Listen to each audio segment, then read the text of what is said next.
Assalamualaikum warahmatullahi wabarakatuh. Perkenalkan, nama saya Muhammad Julen Iksan, biasa dipanggil Julen, dari Prodi Manajemen Fakultas Ekonomi dan Bisnis Universitas Mercu Buana.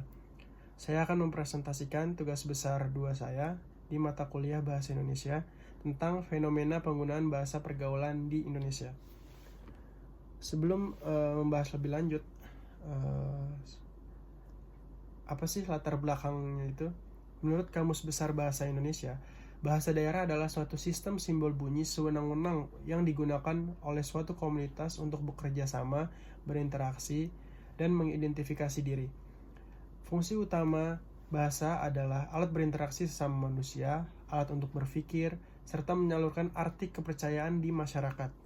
Selain sebagai alat komunikasi maupun berinteraksi, bahasa juga memiliki arti penting sebagai metode pembelajaran pada lingkup bahasa itu sendiri. Di antaranya sebagai bahasa resmi, bahasa Indonesia juga sebagai bahasa persatuan dari berbagai bahasa daerah yang beragam di Indonesia.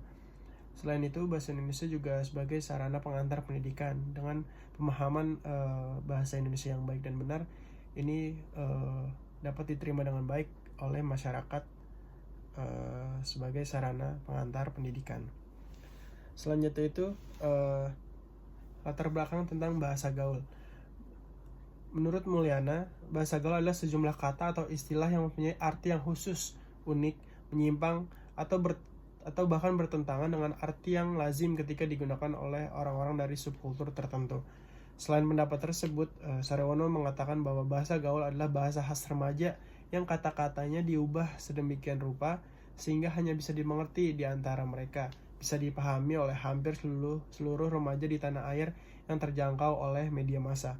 Padahal istilah-istilah itu berkembang, berubah, dan bertambah hampir setiap harinya. Kedua definisi ini saling melengkapi. Yang pertama itu bahasa gaul itu mempunyai istilah yang unik. Yang kedua itu bahasa gaul ini digunakan oleh para remaja dan akan terus berkembang. Jadi bahasa gaul ini salah satu cabang dari bahasa Indonesia sebagai bahasa untuk pergaulan. Istilah ini muncul pada akhir tahun 1980-an. Bahasa gaul pada umumnya digunakan sebagai sarana komunikasi di antara remaja sekelompoknya selama kurun waktu tertentu. Hal ini dikarenakan remaja memiliki bahasa tersendiri dalam mengungkapkan ekspresi diri. Sarana komunikasi diperlukan oleh kalangan remaja untuk menyampaikan hal-hal yang dianggap tertutup bagi kelompok usia lain atau agar pihak lain tidak dapat mengetahui apa yang sedang dibicarakannya. Selanjutnya, kita masuk ke pembahasan. Apa sih pengaruh bahasa gaul itu terhadap bahasa Indonesia?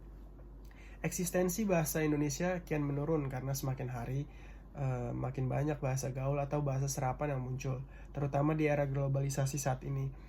Banyak orang yang cenderung sulit, bahkan tidak mengetahui bahasa Indonesia yang baik dan benar. Orang-orang tidak menyadari bahwa bahasa yang mereka gunakan ini bahasa gaul yang salah penempatan dalam penggunaannya. Hal ini tentu saja tidak baik dalam penggunaan bahasa Indonesia yang baik dan benar di negara kita saat ini. Kehadiran bahasa gaul ini dianggap sebagai sesuatu yang wajar karena sesuai dengan tuntutan perkembangan zaman, terutama pada anak usia remaja. Selain itu, kehadiran bahasa gaul bisa memperluas cara berbicara kita alih-alih dari bahasa baku yang terkesan kaku dan kurang luas dalam penggunaannya. Pembentukan kosakata dan makna bahasa gaul di Indonesia sangat beragam dan bergantung pada kreativitas pemakainya.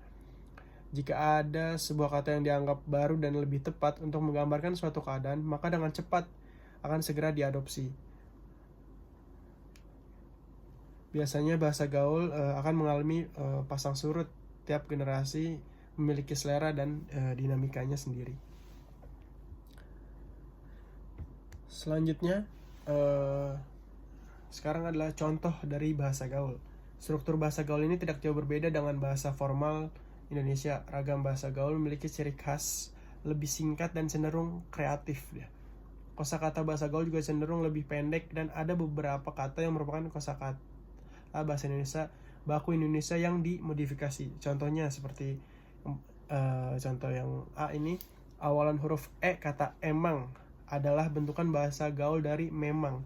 Terlihat bahwa penghilangan huruf depan M sehingga adanya perbedaan dalam cara pelafalannya dari memang jadi emang. Selanjutnya itu ada kombinasi huruf K, A, dan G. Kata kagak adalah salah satu contoh modifikasi bahasa baku. Kata ini berasal dari kata tidak, akhirnya berubah menjadi kata kagak. Yang terakhir itu ada sisipan E. Perubahan huruf vokal menjadi E terjadi pada kata teman yang berubah menjadi temen. Hal ini tentunya membuat pelafalan kata tersebut berbeda dengan kata aslinya, dari teman jadi teman. Selanjutnya, pengaruh media dalam perkembangan bahasa gaul. Tidak dapat dipungkiri ya, zaman sekarang ini media sangat berpengaruh bagi kita, apalagi pada usia remaja. Kalau dulu ada media elektronik seperti radio, televisi, dan ponsel, dan sekarang yang sering digunakan yang pengaruhnya cukup besar itu media sosial seperti Instagram, TikTok, Twitter, dan lain sebagainya. Selanjutnya,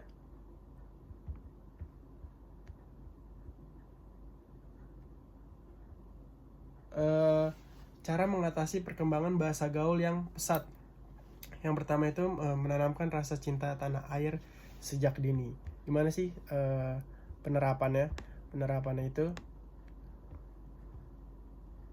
bisa dimulai dengan membiasakan menggunakan bahasa Indonesia yang baik dan benar sedari kecil, dan memberitahu mereka bahwa menggunakan bahasa baku bukanlah hal yang tabu atau aneh untuk dilakukan. Selanjutnya itu edukasi mendalam tentang pentingnya berbahasa Indonesia yang baik dan benar. Penerapannya itu mengedukasi anak nih secara langsung tentang pentingnya penggunaan bahasa baku sebagai cara untuk mengurangi penggunaan bahasa baku. Bisa dilakukan dengan memberitahu mereka bahwa saat menghadiri acara formal, berbicara kepada orang yang lebih tua atau dihormati, dan kegiatan-kegiatan lainnya. Selanjutnya itu kebijakan pemerintah. Apa sih kebijakan pemerintah yang bisa diambil? Itu dengan penggunaan bahasa Indonesia yang baik dan benar di film-film produksi Indonesia, sehingga orang-orang yang menonton film tersebut tidak hanya mendapat hiburan, tapi juga edukasi pentingnya menggunakan bahasa yang baku. Yang terakhir itu pengetatan peraturan di sekolah. Penerapan itu seperti para guru atau tenaga pendidik bisa mengurangi penggunaan bahasa gaul dengan cara mengetatkan peraturan penggunaan bahasa Indonesia yang baik dan benar saat di kelas, seperti melakukan drama, menuliskan puisi, cerita, atau membuat artikel. Jadi semakin sering bahasa baku diimplementasikan, semakin mereka terbiasa menggunakan bahasa tersebut dalam kehidupan sehari-hari. Selanjutnya, kesimpulan yang bisa saya ambil dari materi ini adalah penggunaan bahasa gaul di Indonesia dapat menimbulkan dampak positif maupun negatif bagi eksistensi bahasa Indonesia saat ini. Salah satu dampak positif yang ditimbulkan adalah remaja saat ini menjadi lebih kreatif dan dapat menciptakan inovasi baru yang belum ada sebelumnya. Namun dampak negatifnya juga bisa ditimbulkan dari bahasa gaul yang tidak terkendali tersebut. Dampak-dampak tersebut itu seperti terpinggirkannya eksistensi bahasa Indonesia sebagai bahasa yang terpenting, pemakaian bahasa Indonesia yang semakin sulit dan tak terbiasa, punahnya penggunaan bahasa Indonesia dalam kehidupan sehari-hari yang mengganggu pemahaman bahasa bagi orang lain. Dampak-dampak negatif bisa datang karena penggunaan yang tidak sesuai dengan suasana atau waktu yang tepat, penggunaan yang berlebihan, dan tidak diimbangi dengan penggunaan bahasa Indonesia yang baik dan benar dalam kehidupannya sehari-hari. Walaupun bahasa gaul tidak bisa sepenuhnya dicegah atau dihilangkan, namun penggunaannya bisa diminimalisir sehingga bahasa Indonesia tetap menjadi bahasa utama orang Indonesia dan yang tidak pernah dilupakan sampai kapanpun. Jadi walaupun bahasa gaul ini sudah ramai, udah biasa gitu dipakainya, tetap nih bahasa Indonesianya adalah hal yang utama, walaupun sulit untuk dihilangkan, paling enggak diminimalisir.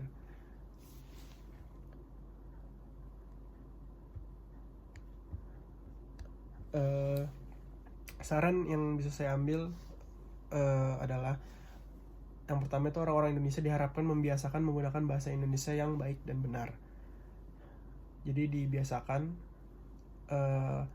agar terbiasa. Yang kedua itu remaja diharapkan menggunakan bahasa gaul di waktu dan suasana yang tepat dan menyesuaikan dengan lawan bicara. Jadi untuk para remaja nih, kita harus tahu nih kapan menggunakan bahasa gaul ini, di mana dan siapa lawan bicara kita. Yang ketiga itu diharapkan menggunakan bahasa gaul ditujukan untuk hal yang baik dan tidak untuk menghina atau berkata kasar. Jadi boleh pakai bahasa gaul tapi jangan sampai itu menghina atau berkata yang kasar. Berikut adalah daftar referensi yang saya ambil untuk membuat PPT ini, materi ini. Sebelum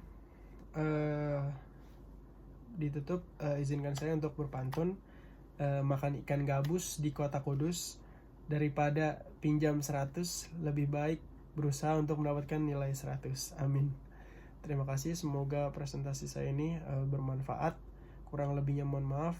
Wassalamualaikum warahmatullahi wabarakatuh.